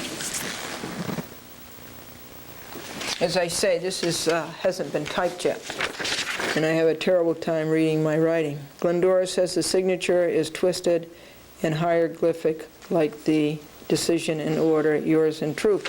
But I have an insert here. Sassower versus the Commission on Judicial Conduct is one of the 10 biggest lawsuits of 1995. If you were dedicated, devoted, cognizant of your calling, you would see this as a God-given challenge to you to show your mettle, as did Judge Green in the AT&T-MCI case, which broke up the monopoly of AT&T. You would see this as an opportunity to shape up judges and to do their duty. Believe me, people are getting fed up with judicial hacks and their ineptitude, crookedness, and soul-selling. This is your chance to be somebody and earn your title, to say nothing of your taxpayers' money, of our taxpayers' money. Sassower has brilliantly structured her case and presented it and documented it. It took me 7 hours to read it. The rest of us have documents from the judicial conduct that you should see. And then I enclose the what a judge should be. This is what a judge should be, and I've never seen one that's even 1/10 of this. And I also enclosed the case of Glendora versus Cablevision that I won, an appeal I won in the Second Circuit of the United States Court of Appeals. But you can see what he's trying to do. He's trying to slough off this case because naturally he doesn't want to rule against the Commission on Judicial Conduct. Not that they're anything. Not that they're going to hurt him because they're so impotent anyhow. But he doesn't want to stir up the political connection. So you can see how he's giving his case as little as he can. But that's all right. We're making a public record of it.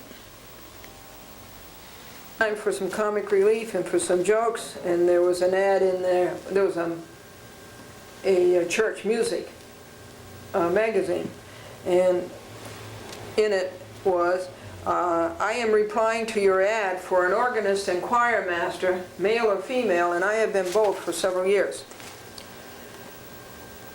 And my mother, a little boy started to tell his teacher, my mother took me to the cemetery yesterday afternoon. And the teacher said, oh, I'm sorry. Anybody dead? And the little boy says, yes, they all were. And Diane says that her teeth are like stars.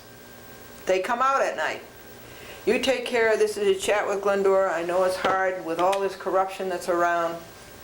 It's awfully hard to stand up for your rights. But I encourage you to do so, even though it ruins your life. I encourage you to answer the call. This is a chat with Glendora. May God bless you and may you bless God.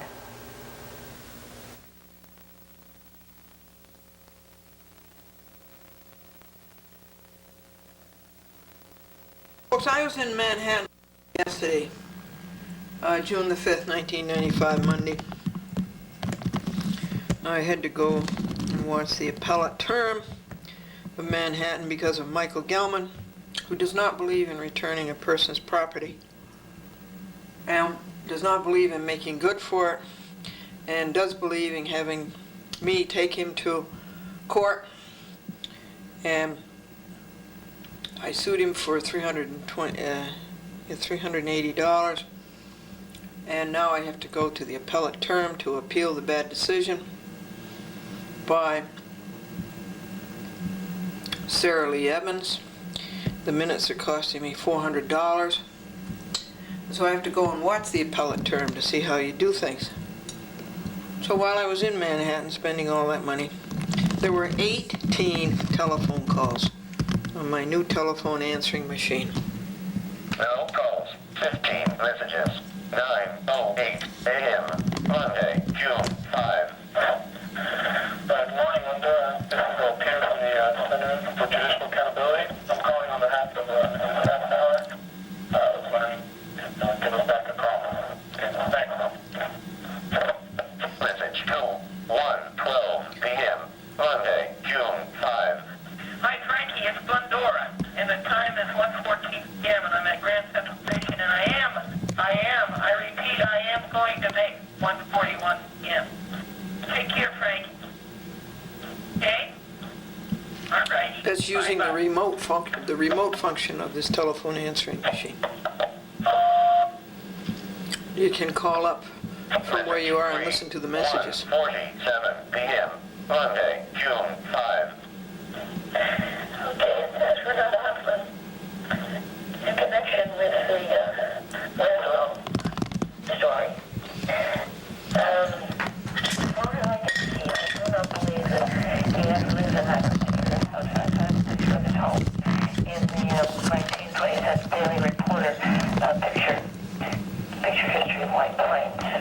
There is also another Winslow, Harvey L. Winslow, but I don't know. Message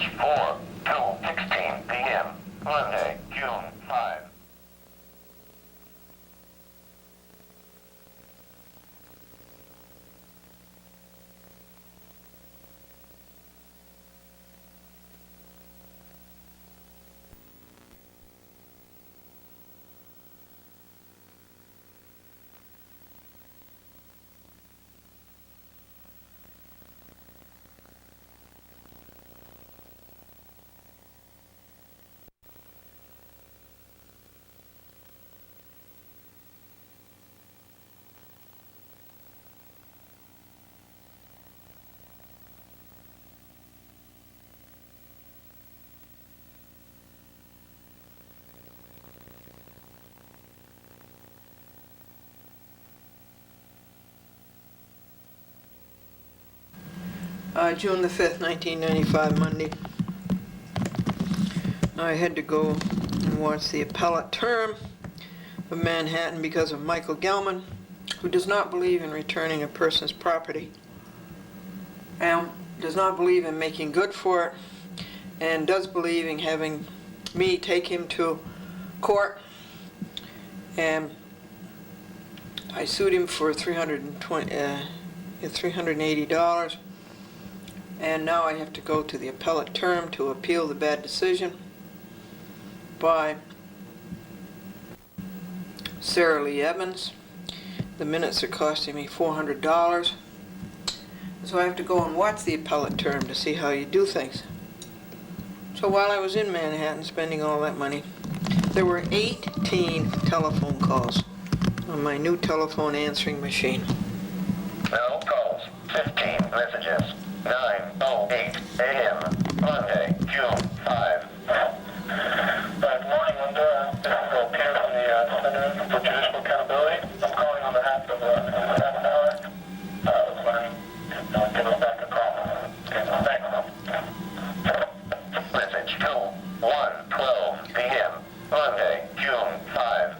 Hi, Frankie, it's Glendora, and the time is 1:14 p.m. and I'm at Grand Central Station, and I repeat, I am going to make 1:41 p.m. Take care, Frankie. Okay? All right. That's using the remote function of this telephone answering machine. You can call up from where you are and listen to the messages. 1:47 p.m. Monday, June 5. Okay, that's for another husband. In connection with the Laszlo story.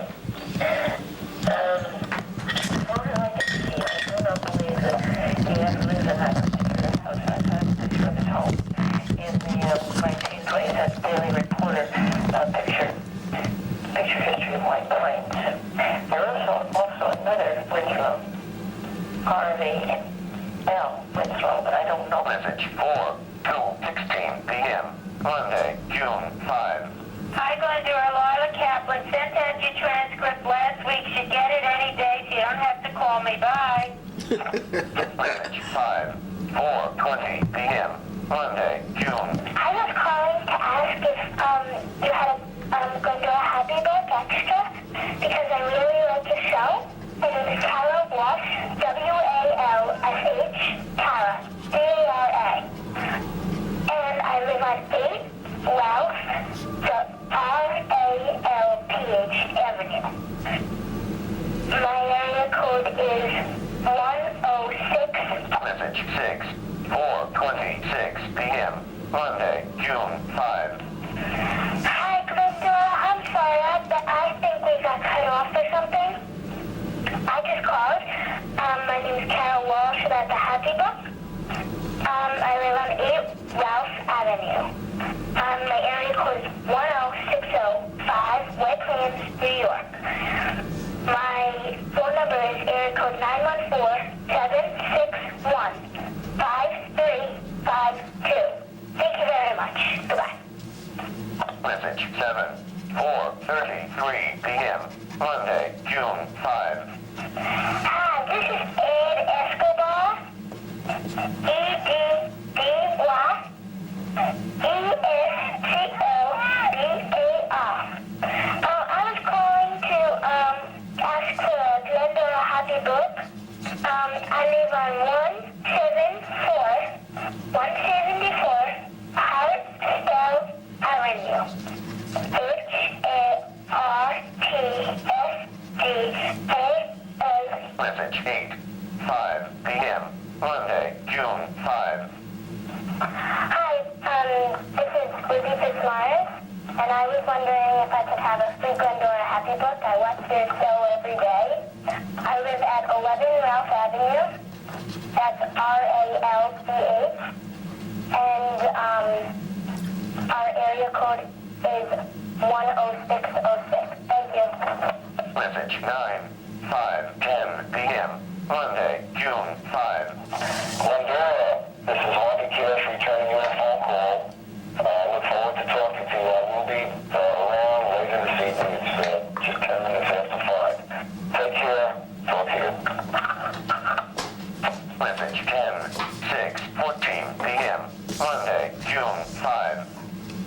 Hi, I'm Elizabeth Wojciechowski from 44 Etheridge Avenue, and I watch your show all the time, and I was just wondering if you could send me a Glendora Happy Book.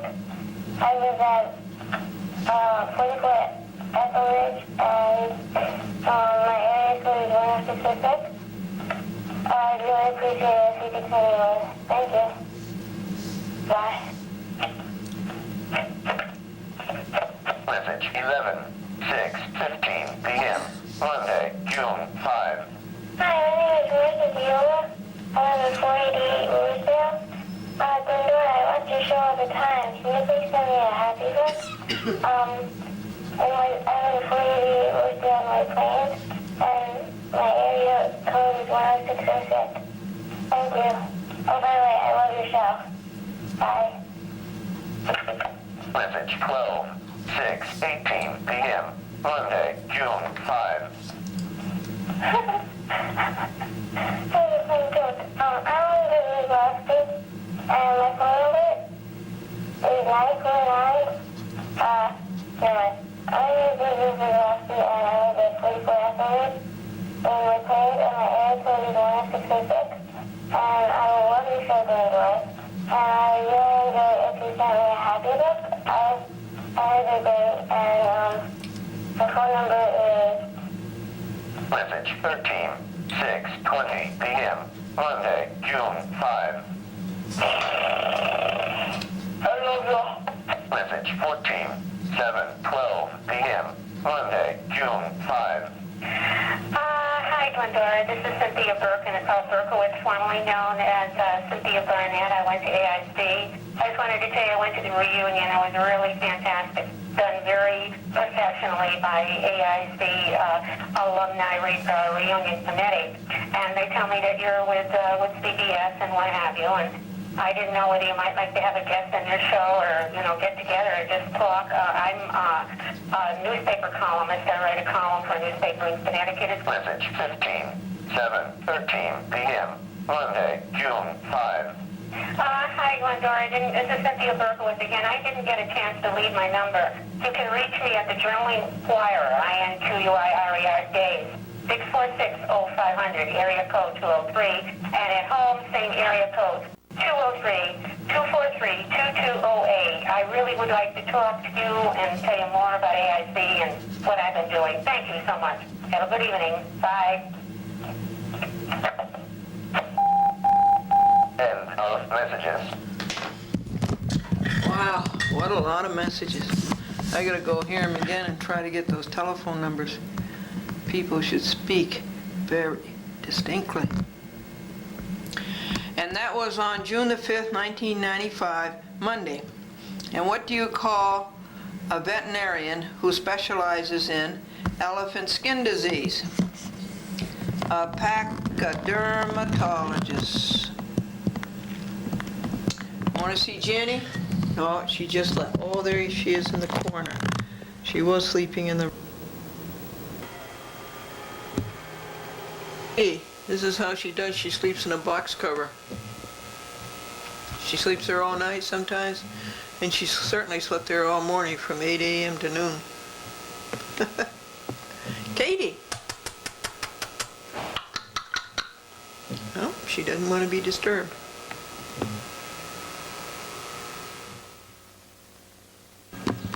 The telephone answering machine on Friday, June the 9th, 1995, when the program was on Channel 25, Cablevision Systems Corporation, NASA.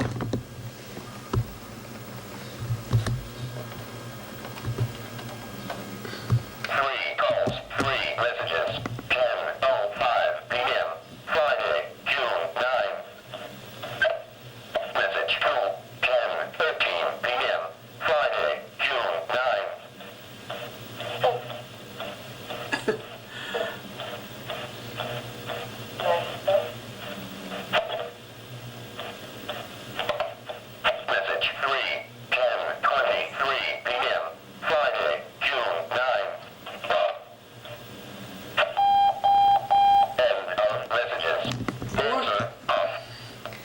to show you now how you erase messages. You press this button here that says erase messages, and then the computer asks you to confirm that you really want to erase them. And if you do want to erase them, then you press yes. This is yes. Okay, I want to erase the messages. There weren't any. Enter yes to confirm. Yes, Messages erased. that's it.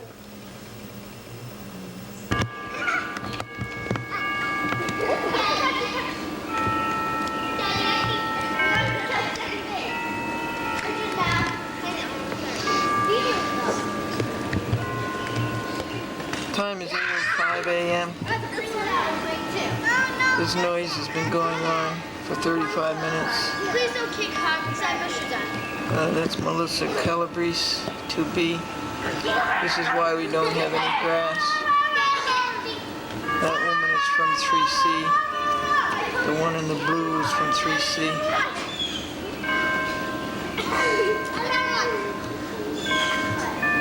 We're gonna wash your shoes. Are you okay, Mom?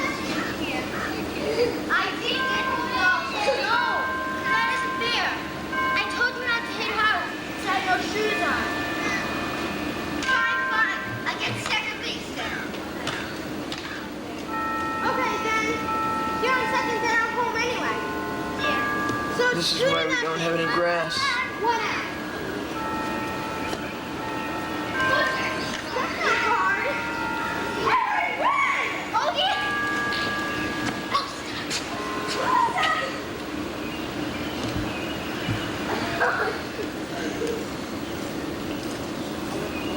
Let's pick up litter. Okay. Yeah, let's pick up all the litter and homework. Oh, here's a piece. Here's a popsicle stick. Here's a piece of something. 8:07 p.m. June the A candy wrapper. 11th, 1995. Sunday night. Here's a cardboard. 3C It's a garbage. and 2B.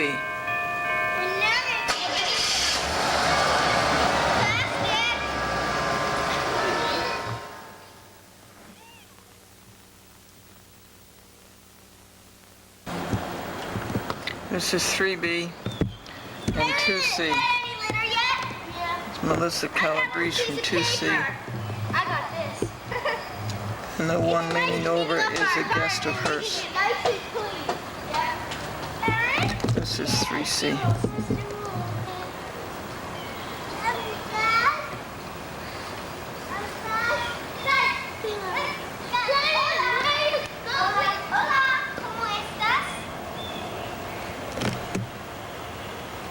One, two, three, 4, 5. And what time is it now? It's 8:16 p.m. So far we got one. June 11th, 1995. We're doing pretty good to clean up our. Sunday. Yeah, that's awesome. Alright, I'll leave all the stuff right here and I'll help clean up. Alright, guys, leave it.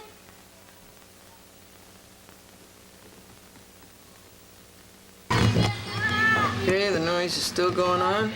The time is 8:30. So this is 3/4 of an hour.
I don't know what's going on.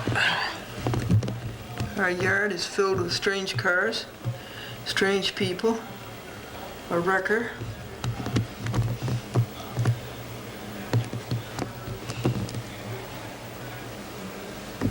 What time is it? 4:45 p.m.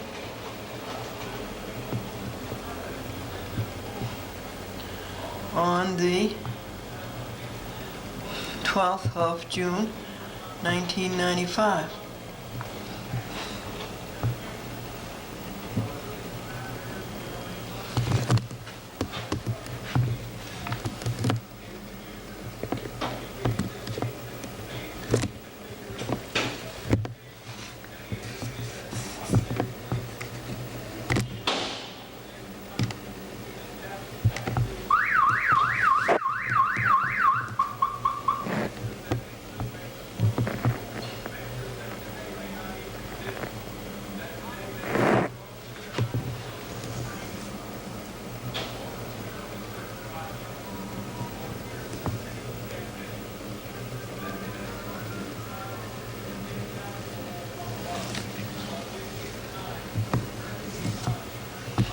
Something else is going on too, on television, about all the things that we're interested in, telecommunications, the FCC. And from those who want to capitalize on the future. It's a vision that divides the people who want to embrace the past and those who want to accelerate the future to bring the benefits And the FCC and age to the American deregulation and cable TV and monopolization and Sherman Antitrust Act and the Clayton Act. Best, the foremost, the cutting edge of communications technology. In our industry, we need to enter. These 4 teenagers were brought in by the teenager in apartment 2B. There is enough regulation.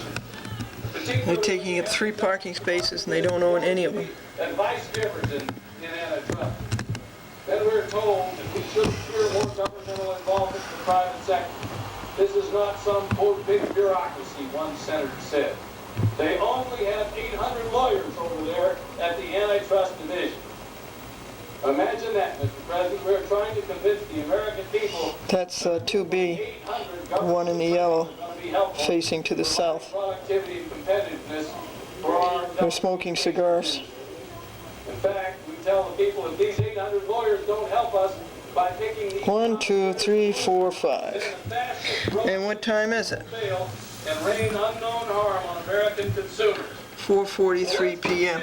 Let's just stop and take a look at some of the decisions we've made in this bill that were influenced by the present policies of those 800 lawyers June at 12th. the Department of Justice. 1995, Monday. Past performance leaves us with, quote, nothing to worry about. No license plate. GTE consent decree. Now, in 1982, GTE purchased a company called Sprint.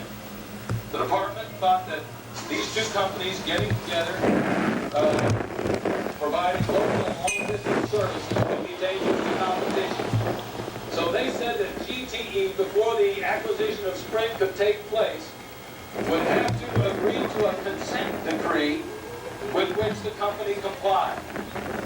That consent decree, 10 years later, in place, GTE This is the teenager from 2B. of all the Sprint assets and divested itself of the entire acquisition. But the Justice Department refused to lift the decree. By 1992, GTE was essentially the same company that had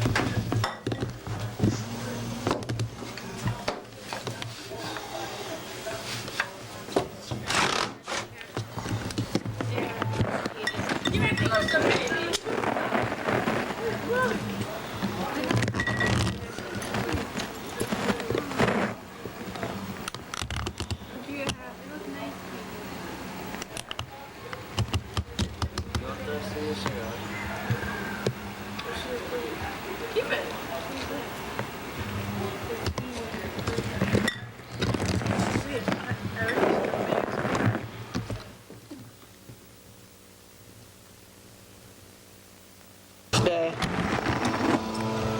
on the leaf blower.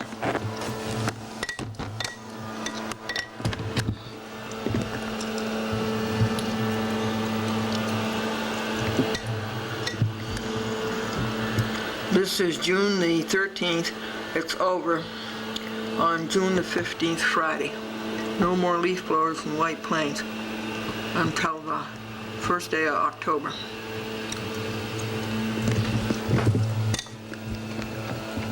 This is Vito's helper. And this is at 21 Greenridge Avenue. He's in front of Building C. I'm videotaping from Building A.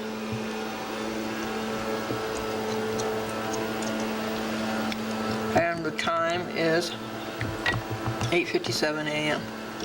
Fade out.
That's Vito.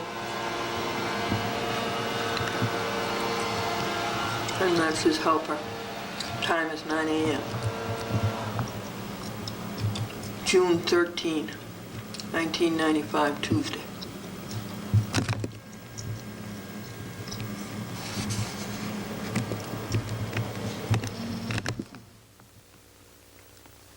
Cats are all upset. My poor cats are all upset. I hate those noisy lawn machines. Well, we all do. Can't even see Katie Cat.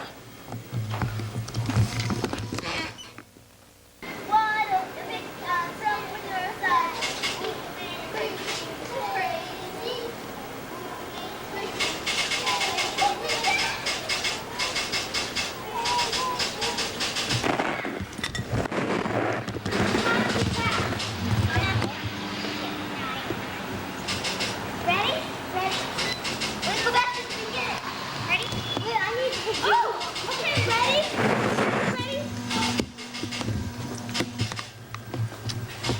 Ready?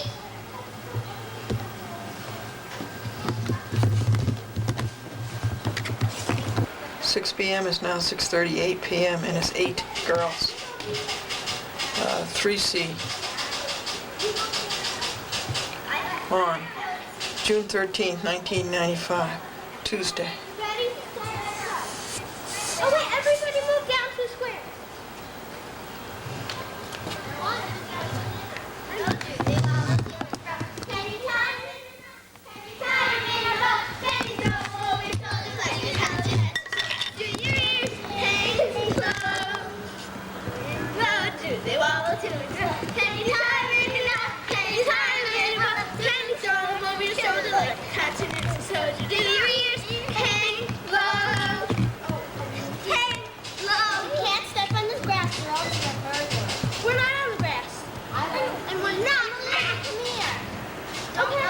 What's the next song?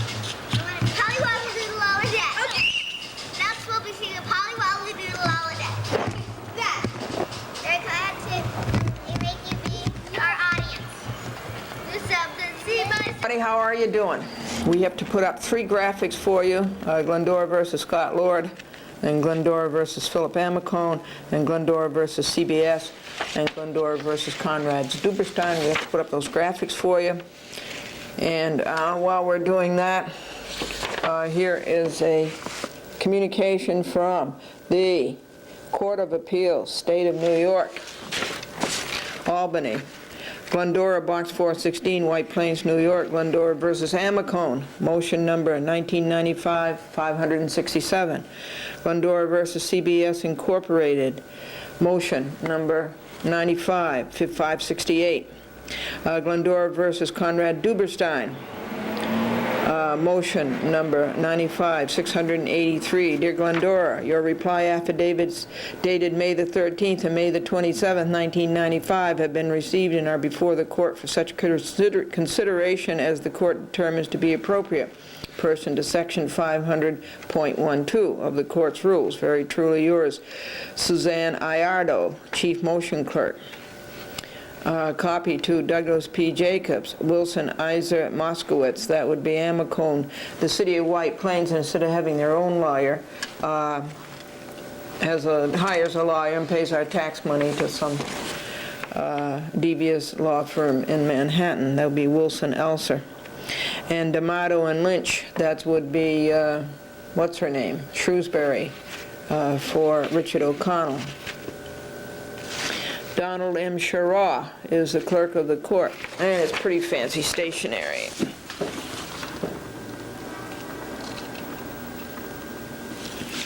So, while those slates are being put up, the news on Scott Lord is that Scott Lord is dormant. This is why it's dormant. It'll take them 10 weeks to decide, the Court of Appeals, whether they're going to give me leave to appeal the rotten decision of the Appellate Division, 2nd Department. And who are the judges on that? Ritter, Goldman, Altman, Balletta, I believe.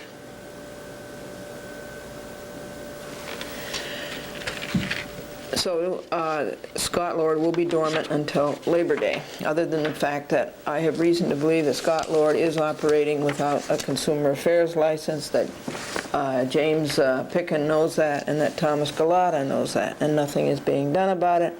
And that's what I was saying on TV out in Nassau County when Cablevision had the ignorance and arrogance to take the program off the TV when I was informing you, the consumers, and warning you, one, that Scott Lord is operating without a license and that he has a whole 100 judgments or so, almost 100 judgments against him over in the county clerk's office.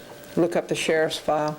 And I was informing you of that, not to get ripped off by Scott Lord, and then I was informing you that James Picken wasn't doing anything about it. Now, what else was there? Oh yes, the jokes. We have to tell you the jokes. Bobby said to his little 3-year-old friend, "They are not going to grow bananas any longer." And his little friend says, "Why not?" And Bobby says, "Because they're long enough now as it is." And the man came into the men's store and he said to the owner, "May I try on that navy blue suit in the window?" And the owner says, "No, you will have to use a dressing room." And did you hear what the dentist said to... No, did you hear what the judge... Let's start over again. Did you hear what the judge said to the dentist? The judge said to the dentist, "Do you swear to pull the tooth, the whole tooth, and nothing but the tooth?" So we're going to move on now to Cablevision. Glendora versus Cablevision. The names of all of those people that you see right there on your screen.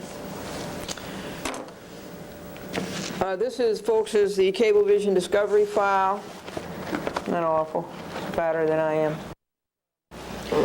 I haven't heard a word from my 5 demands for discovery that were sent out last week. I have heard no word. That they show up here and that they be orally deposed and answer the questions, that we come out there and examine the documents, that they